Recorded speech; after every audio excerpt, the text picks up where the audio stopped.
días, Fernando. Hola, buenos días. Bueno, muchas gracias por invitarme a tu casa, a tu maravillosa casa. No, bueno, por lo menos es diferente. Y muchas gracias por ser parte del proyecto de Por qué la literatura. Bueno, eso forma parte de mi vida, o sea que Por supuesto. no puedo negarme, a eso no puedo negarme.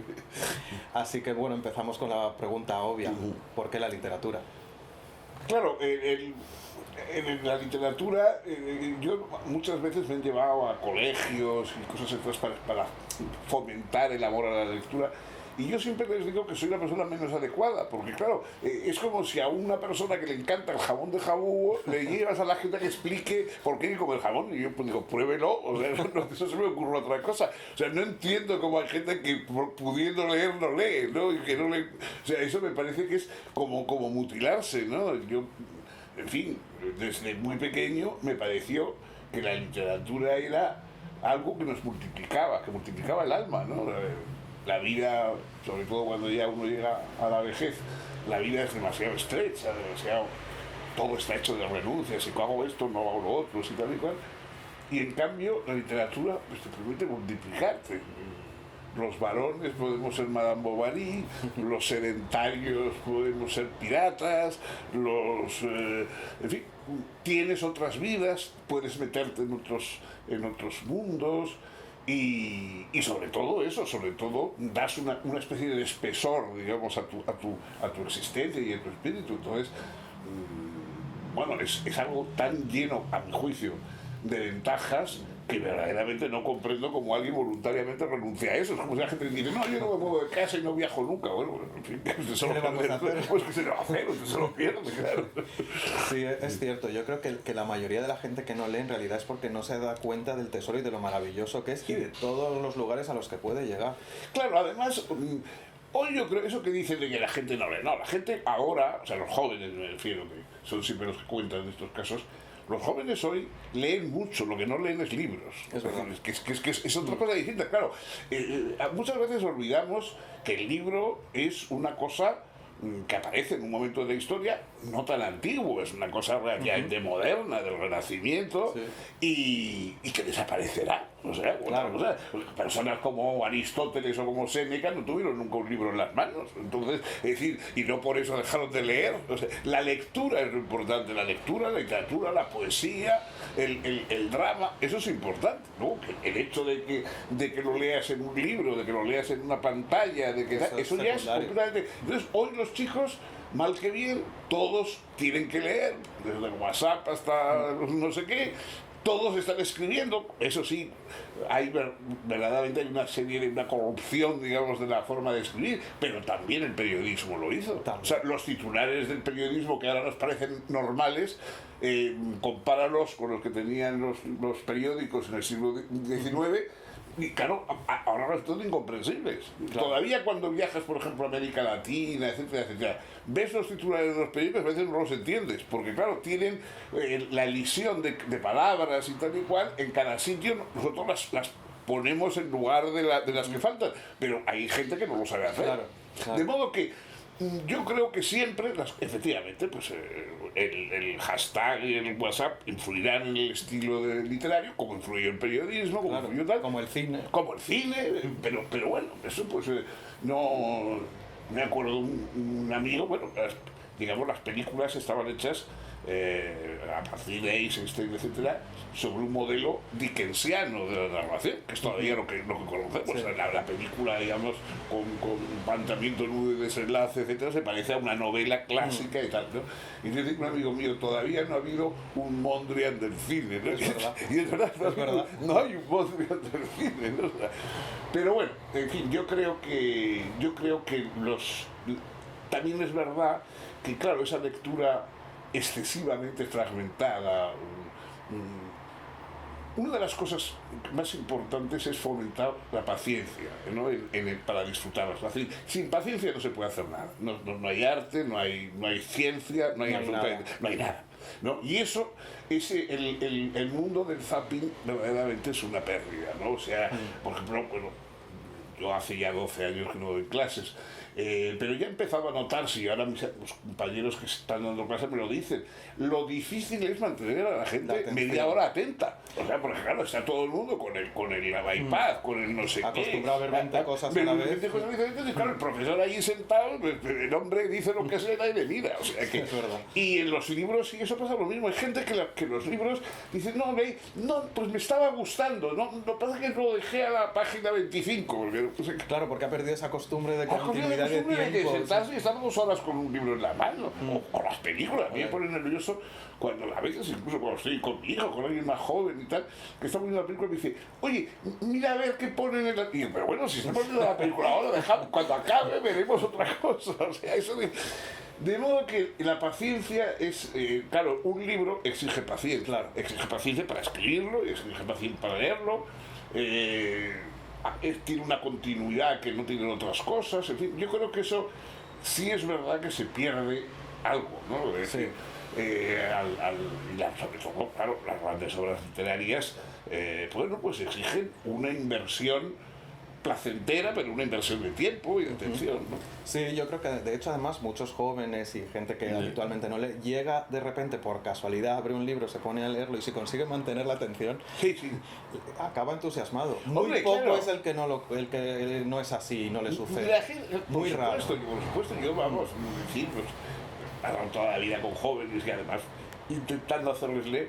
Y lo que pasa es que, claro, hay cosas, por ejemplo, que claro, ya han desaparecido, ¿no? Por ejemplo, leer poesía, ¿no? Claro, los chicos no saben cómo se lee poesía. Yo me acuerdo cuando daba en la facultad daba una asignatura que se llamaba Literatura y Filosofía, y que yo hablaba de la filosofía de los grandes literatos en vez de los filósofos oficiales, ¿no? La filosofía de Cervantes, de Goethe, de Montaigne, de Borges y tal. Y me acuerdo que cuando explicaba a Borges, pues bueno, estábamos hablando de los cuentos fundamentalmente, pero yo me sé varios poemas de Borges de memoria, cosa que con todo el mundo. Entonces un día pues les recité un poema de Borges. Éxito prodigioso. Entonces al día siguiente, pues llegué con el libro de las poesías de Borges y le dije, mira, aquí te leas poesías y tal. Y me dijeron, no, lo que nos gusta es que no las recites tú. Claro, porque no saben cómo se lee. O sea, ellos lo ven ahí y claro, eso no saben por qué las líneas son más cortas. Y por qué Claro, cambia mucho según se recite un poema. De hecho, puedes destrozar un poema. Hombre, por supuesto, magistralmente. pero por lo menos entender que eso es que ese poema tiene alude a una música especial, o sea que no es como el periódico, sino claro, otra cosa distinta, ¿no? En fin. Curiosamente, la poesía está teniendo una segunda vida ahora en las redes sociales, por lo breve. Por lo breve, porque encaja con esa falta de atención durante un tiempo un poco largo. Sí. Y está teniendo un renacer de unos poetas que muchas veces no saben quién es Cernuda. Bueno, sí, cuando este que le han dado ahora el premio y que ha habido un poco de escándalo en el premio de Espasa y tal igual, que no sabían si era un robot o una persona. Yo me acuerdo de Cioran, que siempre le gustaba mucho naturalmente la brevedad y tal. Por cierto, perdona que te interrumpa, pero aprovecho para darte las gracias por descubrirme a Cioran. Bueno, eso sí que ha sido una aportación. Pues Cioran siempre decía que él dice, yo a mí lo que me gusta es la condensación, tal. Modelos de literatura, el aforismo y el epitafio.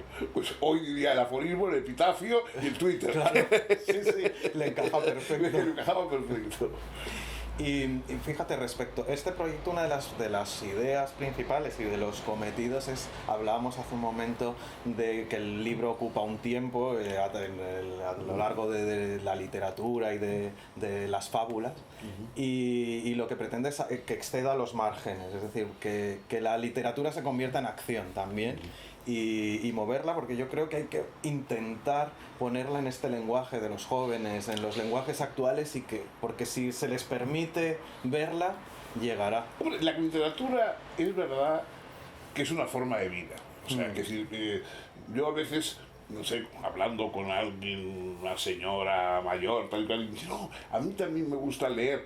Claro, yo la veo un poco como un alcohólico irrecuperable. Vería una señora que dije, yo también me tomé una copa de champán el día de Año Nuevo. O sea, que uno dice, no, es que no es eso. La cosa es mucho más adictiva y mucho más posesiva, ¿no?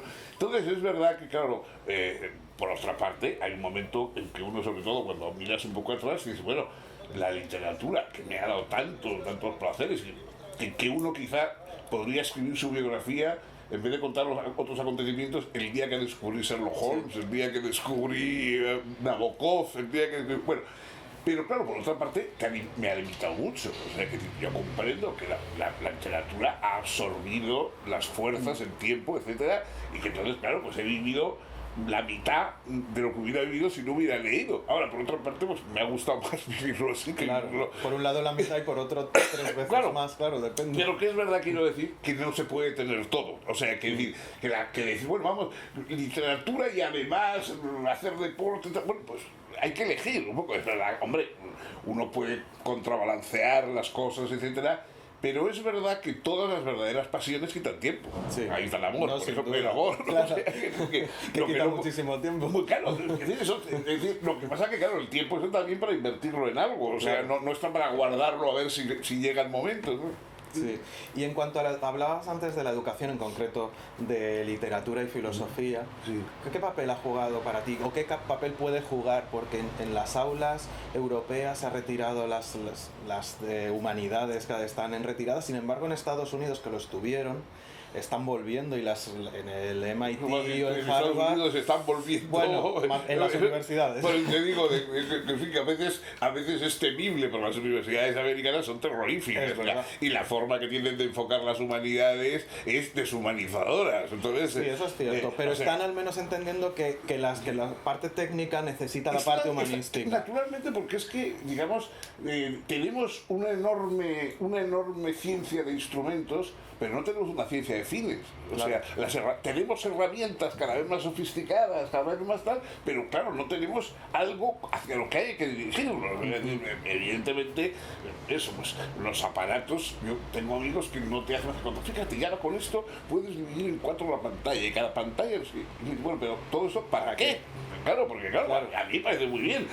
Lo que utilizo, con mucha torpeza desde luego, pero en fin, lo que utilizo del internet, etcétera, pues es estupendo y me da muchas alegrías, pero bueno, pero no es en sí mismo el aparato o dividir la pantalla, sino que veo esto, que consigo libros que no conseguía, Claro. etcétera, etcétera. Bueno, En sí mismo no tiene ningún sentido. claro, si no, el puro, es que con esto ya puedes hacer, y uno dice, bueno, pero si es que el hacer es hacer lo que yo quiero hacer, o sea, tengo primero que tener el deseo de hacer algo.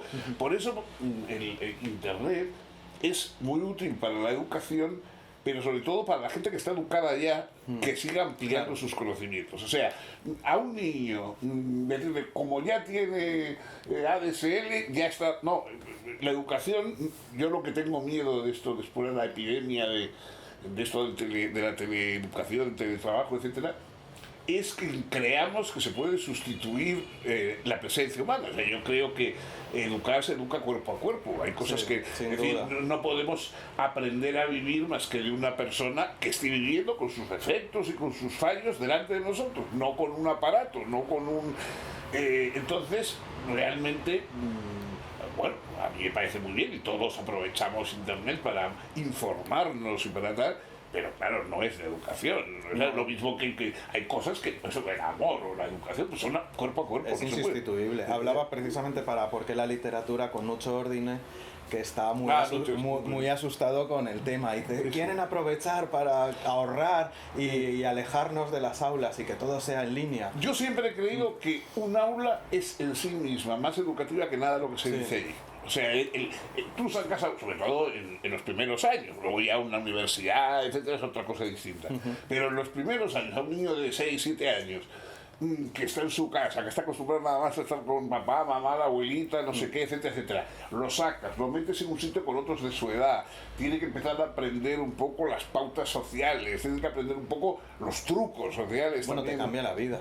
Eso es lo que cambia. Yo me crié en el campo como una especie de animal y el colegio al principio fue horroroso, debo decirlo, porque estar sentado, Claro, pero me enseñó lo que era el compartir y el vivir en sociedad.